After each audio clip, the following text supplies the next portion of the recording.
So আজকে আমরা imperative সেন্টেন্সের ভয়েস চেঞ্জ শিখতে চলেছি। ভালো কথা, খুব ফাটাফাটি একটা ব্যাপার।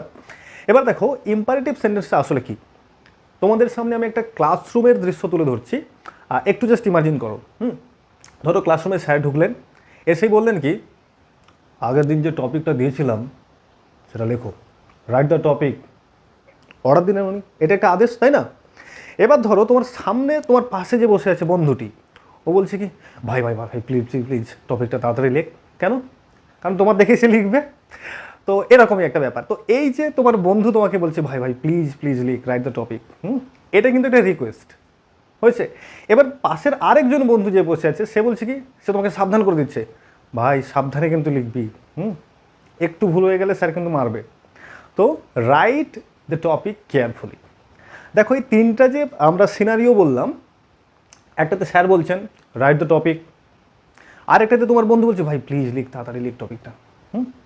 এটা দেখো রিকোয়েস্ট। আরেকটা কি, আরেকজন তোমার যে বন্ধু সে তোমাকে একটু উপদেশ টাইপের দিচ্ছে, তাই না, অ্যাডভাইস দিচ্ছে। তো ধরো আমরা এইটাই আসলে ইম্পারেটিভ সেন্টেন্স, মানে যে বাক্য দ্বারা আমরা কোনো আদেশ বা অনুরোধ বা কোনো উপদেশ বোঝাই। যখনই এই ধরনের বাক্য আমরা ব্যবহার করি সেইগুলো ইংরেজিতে হচ্ছে ইম্পারেটিভ সেন্টেন্স। পরিষ্কার হয়েছে? এবার দেখো বোঝার সুবিধার্থে আমরা কি করব, এই উদাহরণটাকেই নিয়ে নেব। অলরাইট, এই উদাহরণটাকে নিয়ে নেব এবং এটারই ভয়েস চেঞ্জ করে যাব। এদিকে আমরা অ্যাফার্মেটিভ করব, ওদিকটাতে নেগেটিভ করব। পরিষ্কার হয়েছে? এই উদাহরণটাকে নিই নাকি? চলো তাহলে ধরো উদাহরণটা ছিল right the topic. Okay, right the topic, right the topic. Sir এসে বলে দিলেন এই টপিকটা লেখো। আচ্ছা দেখো, ভয়েস চেঞ্জের নিয়ম জানি আমরা যে অবজেক্টটাকে সামনে আনতে হয়। অবজেক্ট পাবো কী করে না, ভার্বকে কী দিয়ে বা কাকে দিয়ে প্রশ্ন করলে পাওয়া যায় অবজেক্ট। দেখো ইম্পারেটিভ সেন্টেন্সটা শুরু হয় কিন্তু ভার্ব দিয়ে। এর যে ইউ থাকে, এর প্রথমে একটা ইউ থাকে, সেটা সাইলেন্ট থাকে বা উজ্জ্ব থাকে বলতে পারি আমরা। তো রাইট দ্য টপিক হয়েছে। এবার এটার ভয়েস চেঞ্জ কেমন করে হবে দেখো, এটা তো একটা অর্ডার টাইপ। এর ভয়েস চেঞ্জ কী হবে, প্রত্যেকটা না আমরা দুটো টাইপের করতে পারি।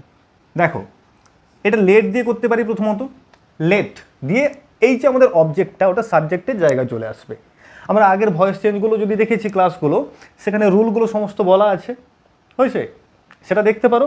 আর আজকের ক্লাসে একদম মন দিয়ে দেখো, যখন এই অর্ডার টাইপের ইম্পারেটিভ সেন্টেন্সের আমরা প্যাসিভ ভয়েস করব, কি করব, প্রথমে লেট আনবো, হয়েছে। লেট দিয়ে এই যে আমাদের অবজেক্টটা আছে এটাকে নিয়ে চলে আসবো, লেট দ্য টপিক। কত সহজ দেখো, কত সহজ। এবার আসবে বি, তারপর এই যে ভার্বটা আছে এর third form, late the topic be written. একদম পরিষ্কার। তাহলে কি কি চেঞ্জ দেখলাম, লেট এলো, বি এলো, লেটের পরই অবজেক্ট, বি দিয়ে ভার্বের থার্ড ফর্ম। পরিষ্কার? এবার দেখো এইটাকে আমরা একটা সহজভাবে করতে পারি, এটা একরকম দেখলাম। আরেকটা কি সহজভাবে, যেমনটা আমরা ন্যারেশনে করেছি, এটা তো একটা অর্ডার, করতে পারি you are order to write the topic. দেখো ইউ একটু ছোট ছোট লিখছে, ইউ আর অর্ডার্ড, ইডি হবে, ইউ আর অর্ডার টু, এই ভার্ব থেকে শেষটা। এটা খুব সহজ, বুঝতে পারলে? You are order to write the topic. পরিষ্কার? এটা আবার রিকোয়েস্টে যাই, প্লিজ রাইট দ্য টপিক, ভাই ভাই প্লিজ টপিকটা তাড়াতাড়ি লেখো। বা ধরো বললাম যে please write the topic, please write the topic, right the topic, দয়া করে টপিকটা লেখো। কি করবো, এইটা দিয়ে করবো। এই যে ইউ আর অর্ডার টু আছে না, এখানে করবো কি, এটা তো রিকোয়েস্ট, এই যে প্লিজ আছে, প্লিজ থাকতে পারে, কাইন্ডলি থাকতে পারে। কি করবো, ইউ আর রিকোয়েস্টেড টু, তারপর ভার্ব, এখানে আর প্লিজটা বসবে না, টু রাইট দ্য টপিক। পরিষ্কার হচ্ছে কি? এখানে কি বসলো, ইউ আর রিকোয়েস্টেড টু, এটা অর্ডার ছিল তো ইউ আর অর্ডার টু হয়েছে, এখানে হবে ইউ আর রিকোয়েস্টেড টু। এতটা পর্যন্ত পরিষ্কার হয়েছে? অ্যাডভাইসটা দেখি, ওই যে পাশের বন্ধু বলেছিল ভাই সাবধানে লিখবি কিন্তু, তাহলে কি করব, right the topic carefully, right the topic carefully. বন্ধু বলেছে, সাবধান করে দিয়েছে। অবজেক্ট, এখানেও আমরা এটাই করতে পারি, এটা অ্যাডভাইস। কি করব, you are advised to write the topic carefully. Topic carefully হয়েছে? পরিষ্কার? কত সহজ, দেখো কত সহজ। আচ্ছা, এইখানে এই অর্ডারটা যেরকম দুটো হয়েছে, আমাদের কিন্তু এই অ্যাডভাইসটাও দুটো টাইপ করা যায়। কেমন করে? এটা শুড দিয়ে করা যায়, শুড বি।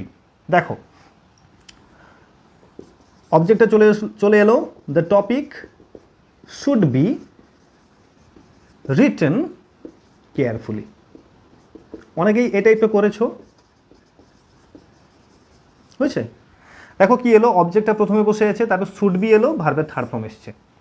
যেমন করে আমরা মোডাল ভার্বের যে ভয়েস চেঞ্জগুলো হয়, এটারও ক্লাস আছে, অ্যাসারিবে করেছি, দেখতে পারো। আচ্ছা, পরিষ্কার হয়েছে কি?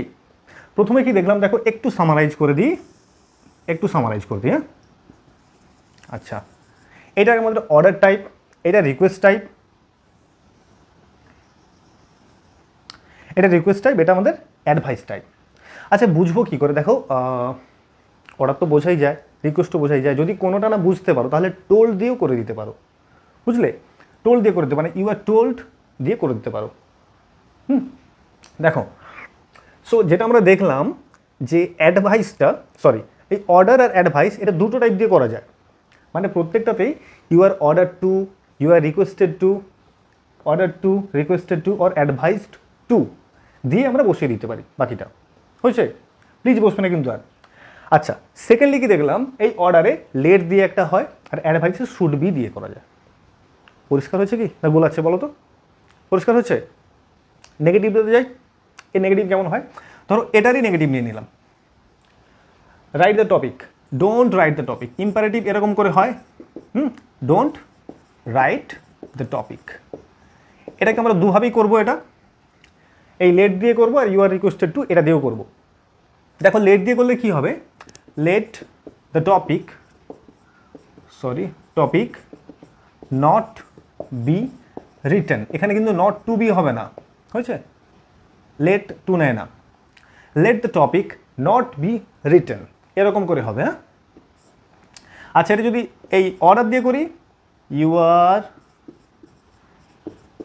Ordered not to write the topic,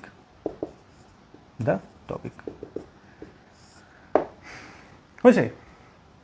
ধরো কোনো একটা রেস্টুরেন্টে গেলে বা কোথাও গেলে, সেখানে লেখা হয়েছে ডোন্ট স্মোক হেয়ার, এখানে ধূমপান করবেন না। এটা কিন্তু একটা নির্দেশনামা, মানে আদেশ যেটাকে বলি। তো সেই জায়গাতে কী করবো বলো তো? ওটার প্যাসিভ ভয়েস করতে পারবে, ডোন্ট স্মোক হেয়ার। কী করবো তাহলে? You are ordered not to smoke here. পরিষ্কার হচ্ছে? এরকম করে করবো। আচ্ছা, পরটা রিকোয়েস্টটা দেখো, প্লিজ রাইট দ্য টপিক। করবো please don't write the topic. ভাই লিখিস না রে, ভুল হয়ে যাবে। Please don't write the topic, please don't. আচ্ছা, অন্য কোনো ভার্ব নেবো নাকি?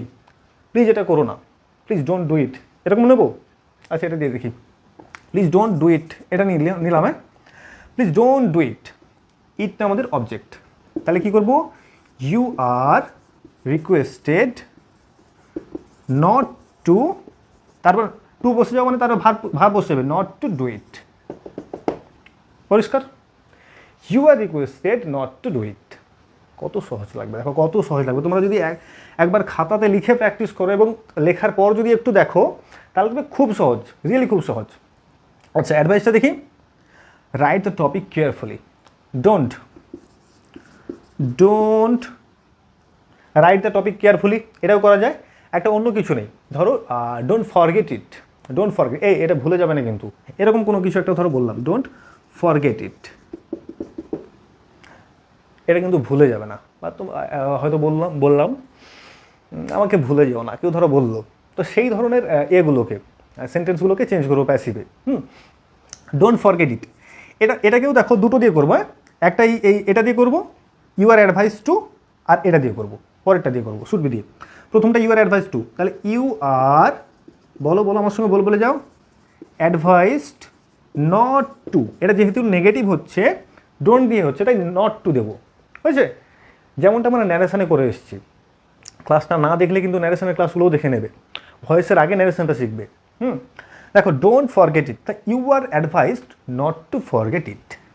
পরিষ্কার হলো না? পরিষ্কার হচ্ছে তো? পরেরটা দেখো, শুড বি দিয়ে করবো কি, এই যে শুড বি, অবজেক্টটা প্রথমে চলে আসবে ইট, এবার নেগেটিভ হচ্ছে তাহলে শুড নট বি আসবে, সেটা শুড বি ছিল, এটা শুড নট বি, তাহলে ইট শুড নট বি, এরপর ভার্বের থার্ড ফর্ম হবে forgotten, TTEN, it should not be forgotten, V3 হয়ে গেল। বোঝা যাচ্ছে কি? কি দেখলাম, যেটা হচ্ছে সেটার যখন নেগেটিভ হবে ডোন্ট দিয়ে থাকবে, আমরা কি করব, নট টু আনবো। হয়েছে? যদি তোমাদের মনে হয় আমাদের লেটটা স্যার মনে থাকছে না, তাহলে তোমরা এই নর্মালটা করতে পারো, মানে ইউ আর অর্ডার টু বা ইউ আর রিকোয়েস্টেড টু আর ইউ আর অ্যাডভাইস টু, এরকম করেও করতে পারো, সবই ঠিক হবে। তবে কি বলো তো, মাঝে মাঝে হয় কি যে ক্লাসের শিক্ষক মহাশয়রা চান যে তোমরা লেট দিয়ে করতে পারছো কি না এটা দেখতেও চান অনেক সময়, বা হতে পারে যে পরীক্ষাতেও এরকম পড়ে যেতে পারে অর্ডারের চেঞ্জটা, তখন সেই ক্ষেত্রেও কাজে লাগে। তো তোমরা যদি দেখো you are order to, requested to, advice to, এটা তো খুব ইজি, তাহলে এটা তো মানে দেখলেই মনে থেকে যাবে, কিন্তু তোমরা এই জায়গাটাও তোমরা প্র্যাকটিস করে রাখো, মানে লেট দিয়ে যেটা হচ্ছে, বুঝছে, আর এখানে শুড বি দিয়ে যেটা হচ্ছে, এইটা একটু বেশি পড়ে পরীক্ষাতে, এই লেট অর্ডারের যে প্যাসিভ ভয়েসটা এটা একটু পরীক্ষাতে বেশি পড়ে। লেট দিয়ে যে অবজেক্টটা থাকবে সেটা চলে আসবে, তারপর বি আসবে, দিয়ে ভার্বের থার্ড ফর্ম, হয়েছে। আরেকটা দেখো পরীক্ষাতে এরকমও থাকতে পারে, এরকম ডোন্ট রাইট দ্য টপিক বা এরকম কোনো কিছু একটা থাকলো, দিয়ে অপশান দিয়ে দেবে, দেওয়ার পরে এরকম থাকবে let the topic not to be written, সেখানে যদি দেখো নট টু বি আছে আর নট বি আছে, তাহলে কিন্তু টু বিতে যদি দাগ দিয়েছো ভুল হয়ে যাবে, কেন লেট কিন্তু টু নেয় না, বুঝলে। এই কয়েকটা জিনিস একটু মনে রাখতে হবে, আর কিছু নেই, আর একদম সিম্পল। বোঝা যাচ্ছে কি? বোঝা যাচ্ছে? হ্যাঁ, একটা কথা বলি, দেখো ভয়েস চেঞ্জ কিন্তু অবজেক্ট ছাড়া সম্ভব নয়, তবে বেশ কিছু ক্ষেত্রে অবজেক্ট ছাড়াও হয়, যেমন ইম্পারেটিভের ক্ষেত্রে হবে, ধরো বললাম গো দেয়ার, এই ওখানে যাও, বা সিট হেয়ার, স্ট্যান্ড আপ, এগুলো তো ইম্পারেটিভ সেন্টেন্স নাকি? এখানে কিন্তু কোনো অবজেক্ট নাই, কোনো অবজেক্ট নেই এখানে, এখানে জায়গা নেই লেখার, তো গো দেয়ার, কাম হেয়ার, এগুলো না, যদি অর্ডার হয় সিম্পল এইটা ফলো করে দেবে, you are order to go there, come here, এরকম করে। লেট দিয়ে তখনই হবে যদি সেখানে অবজেক্ট উপস্থিত থাকে, অর্ডারটা তখনই হবে অ্যাকচুয়ালি। আর যদি দেখো কোনো এরকম টাইপের আছে, এই come here, go there, sit down, কি ধরো স্ট্যান্ড আপ, এরকম টাইপের কিছু একটা আছে যেখানে অবজেক্ট নেই, হয়েছে, সেই জায়গাগুলোতে চুপচাপ এইটা করে দেবে, you are order to go there, you are order to come here. পরিষ্কার হয়েছে কি? বলো পরিষ্কার হয়েছে কি না? আচ্ছা দেখো ইম্পারেটিভের আরেকটা যেটা টাইপ হয়, মানে প্রস্তাব বোঝায়, এটা নর্মাল আমাদের অর্ডার, রিকোয়েস্ট বা অ্যাডভাইস যেটা হয় সেটা তো হয়, প্লাস লেট দিয়ে, মানে চলো একটু লুডোই খেলি, হ্যাঁ, এই ধরনের যে সেন্টেন্সগুলো হয়, let us go for a walk, চলো একটু হেঁটে আসি বা কোথাও ঘুরে আসি, লেটাস হ্যাভ এ পিকনিক, এই ধরনের কথাগুলো, বা এই যে let him do his work, let her Singh, তাকে গাইতে দাও, এই যে কথাগুলো মানে কাউকে কোনো কিছু করতে দেওয়া, এইগুলো কিন্তু ইম্পারেটিভের মধ্যে পড়ে। তো ধরো এইগুলো দিয়ে কোনো সেন্টেন্স আছে যেটাকে তোমাকে প্যাসিভ করতে হবে, পরীক্ষাতে পড়লো, স্কুলে পড়লো, যে কোনো এক্সামে, দেখো করবে কি, লেট দিয়ে যখন কিছু থাকবে প্যাসিভ করতে বলবে, লেটটা প্রথমে বসবেই, দিয়ে অবজেক্ট আনবে, লেট দ্য ওয়ার্ক, হয়েছে, বি, যেমনটা এখানে করেছি, এই যে লেট, এই যে আমাদের অবজেক্ট ছিল এটা নিয়ে চলে এসেছি, সেম হবে দেখো, লেট দ্য ওয়ার্ক, অবজেক্টটাকে নিয়ে চলে এসেছি, বি, ভার্বের থার্ড ফর্ম ডান, এইখানে শুধু আসবে বাই হিম, হয়েছে, এইটা অ্যাড হবে, নাহলে বাকি প্রায় একই থাকে। এইটা একটাও মাঝে মাঝে পরীক্ষাতে পড়ে, কম্পিটিটিভ পরীক্ষাতেও পড়ে, কম্পিটিটিভ এইটা বেশি পড়ে কম্পিটিটিভে, বুঝতে পারলে, মানে সিম্পল অর্ডারকে যে চেঞ্জটা হয় সেটা পড়ে।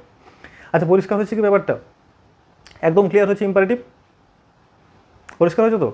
আচ্ছা যদি ভালো লাগছে, যদি ক্লাসটা ভালো লাগছে, তাহলে প্লিজ তোমরা লাইক, শেয়ার, যা যা করণীয় আর কি করে ফেলো, আর সাবস্ক্রাইব তো অবশ্যই করবে। তো থ্যাংক ইউ, আর পরের ক্লাসে আবার দেখা হচ্ছে, ততক্ষণ হ্যাঁ শিখতে থাকো, আর এই জায়গাটা যদি একটু খটমটে লাগছে তাহলে তোমরা একটু লিখে প্র্যাকটিস করো, দেখবে ক্লিয়ার হয়ে যাবে। আর তারপরেও যদি সমস্যা থাকে, আছি তো, কমেন্টে জানাও।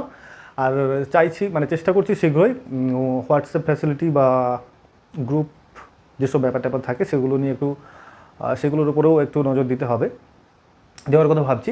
তো যাই হোক, সেটা পরের কথা। তোমরা আপাতত যদি ভালো লাগছে প্র্যাকটিসটা করো, দেখবে আরও ইজি হয়ে যাবে, ঠিক আছে? তো ভালো থাকো আর শিখতে থাকো, চলো বাই।